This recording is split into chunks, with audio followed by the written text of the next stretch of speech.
3টা পত্রিকা দোকানে বেচার জন্য নিয়েছি, যেখানে আমি 50টা পত্রিকা খুচরা বেচতাম, সেখানে এখন 3টা পত্রিকার মধ্যে 2টা আছে, এখন একটা বিক্রি করছি।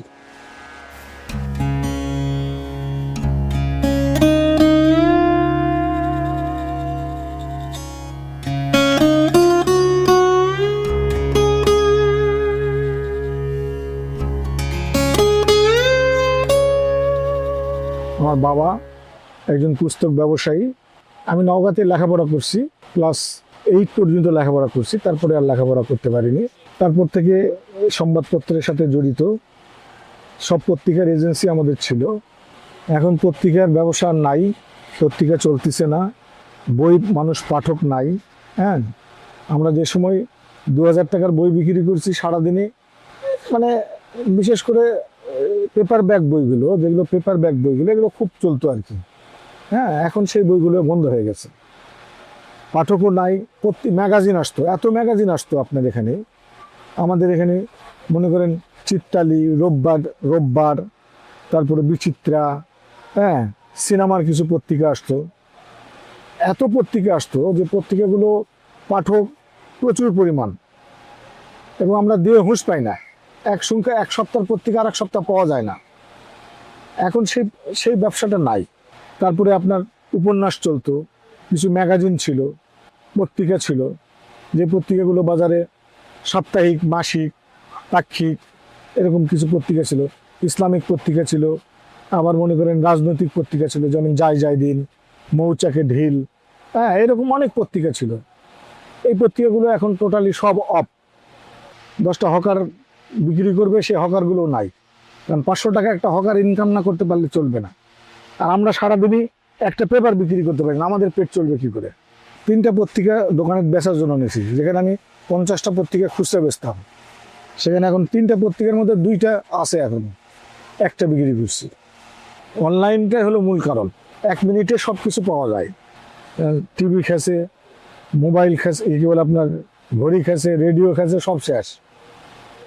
এই এক মোবাইলে সব শেষ হয়ে গেছে, আর আমরাও তার মধ্যে পড়ে গেছি।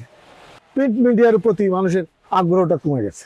এর পাশাপাশি আমাদের মনে করেন যে অর্থনৈতিক সমস্যা, বেকারত্ব বেশি, মানুষের কর্মসংস্থান নাই, এগুলো একটা কারণ।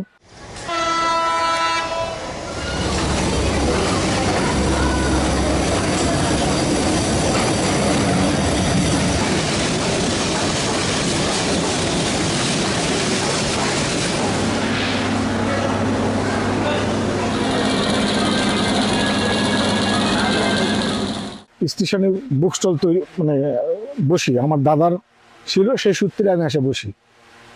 এবং তখন যে বইগুলো বিক্রি হতো ব্যাপক আকারে, সেটা হলো শরৎচন্দ্র চট্টোপাধ্যায়, ডেল কার্নেগি মুখোপাধ্যায়, নিহারঞ্জন গুপ্ত, ফাল্গুনী মুখোপাধ্যায়, শরৎচন্দ্র, তারপরে আপনার আরও অনেক, যেমন মানিক বন্দ্যোপাধ্যায়, সমরেশ বসু, সমরেশ মজুমদার, এবং ব্যাপক চলতো। সবচেয়ে বেশি বই বিক্রি হতো মাসুদ রানার বইগুলো।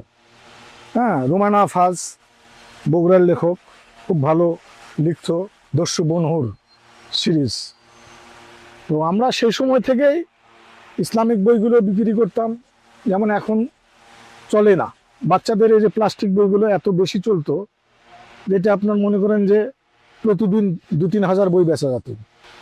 নেট জগতে আসে আর মনে করেন যে মানুষ পত্রিকা, বই কিছুই পড়ে না।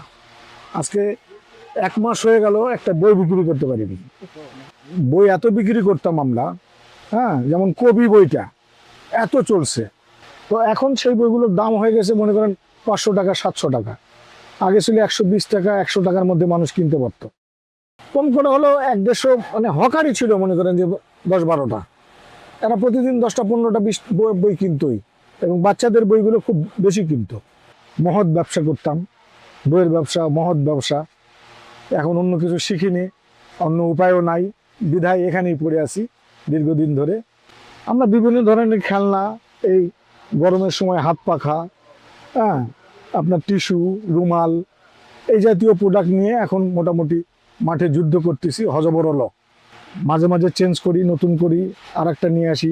দেখা গেল ব্রাশ নিয়ে আসলাম, কিছুদিন ব্রাশ চললো, খেলনা নিয়ে আসলাম, খেলনা চলতেছে। এখন এইগুলো নিয়ে হজবরল নিয়ে কোনো মতে জীবন জীবিকা নির্ভর করতেছি। আর এই বয়সে যাবো বা কোথায়? জাগায়েছে অন্তরিক্ষ হৃদয় স্পন্দন, চক্রে পৃষ্ঠে আধারে বক্ষ ফাটা তাহার কন্যা। ওগো বন্ধু সেই ধাবমান কাল, জড়ায়ে ধরিল মোড়ে ফেলে তার গান, তুলে নিল দ্রুতরথে দুঃসাহসী ভ্রমণের পথে। তোমা হয়তো বহুদূর, মনে হয় অজস্রে মৃত্যুরে পার হয়ে আসিলাম আজি নবপ্রভাতের শীতের চেরায়। রথ চঞ্চল বেদ হাওয়ায় উড়াই, আমার পুরনো নাম ফিরিবার পথ নাই। দূর হতে দেখো যদি চাহি, হে বন্ধু পারিবে না চিনিতে আমায়।